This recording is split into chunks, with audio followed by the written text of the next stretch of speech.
எல்லாருக்கும் நமஸ்காரம். இன்னைக்கு தசகம் 3ல 7வது ஸ்லோகம் பார்க்க போறோம். இதுல என்ன சொல்றார் அப்படின்னா, தன்னோட அவயங்கள் எல்லாமே பெருமாளுக்கே உபயோகப்படணும் அப்படின்னு சொல்றார். அதாவது துன்பங்கள் எல்லாத்தையும் விளக்கிட்டு, என்னோட கால்கள் உன்னோட திருக்கோவிலையே தேடி வரணும், என்னோட கைகள் உன்னையே கையெடுத்து சேவிக்கணும், என்னோட கண்கள் உன்னோட உருவத்தையே எப்பவும் பார்த்துட்டு இருக்கணும், என்னோட மூக்கு உன்னோட திருவடிகள்ல இருக்கக்கூடிய துளசியோட வாசனையவே நுகரணும், என்னோட காதுகள் உன்னோட அழகான வரலாற்றை கேட்டுட்டே இருக்கணும். அதனால என்னோட கால்கள், கைகள், கண்கள், மூக்கு, காதுகள் எல்லாத்தையும் சுவை பெறும்படி நீதான் பண்ணணும் அப்படின்னு கேட்டுக்கிறார். விதூய க்லேஷான்மே குரு சரண யுக்மம் திருதரசம் பவேத் க்ஷேத்ர ப்ராப்தௌ கரமபிச்சதே பூஜன விதௌ भवन मूर्त्यालोके नयनमतते पाद तुलसी परिघ्राणे घ्राणं श्रवणमपिते चारुचरिते विधूय क्लेशान् मे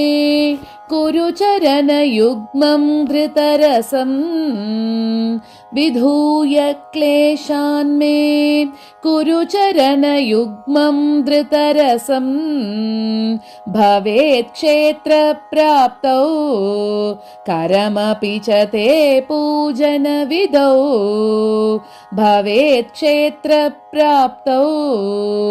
करमपि च ते पूजनविधौ भवन्मूर्त्यालोके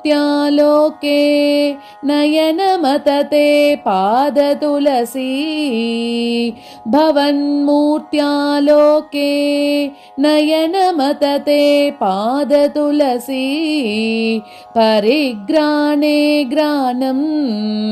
श्रवणमपि ते चारुचरिते परिघ्राणे घ्राणं श्रवणमपि ते चारुचरिते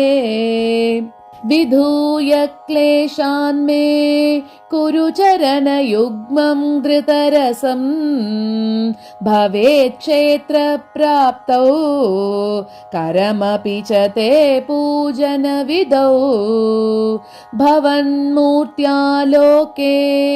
नयनमतते पादतुलसी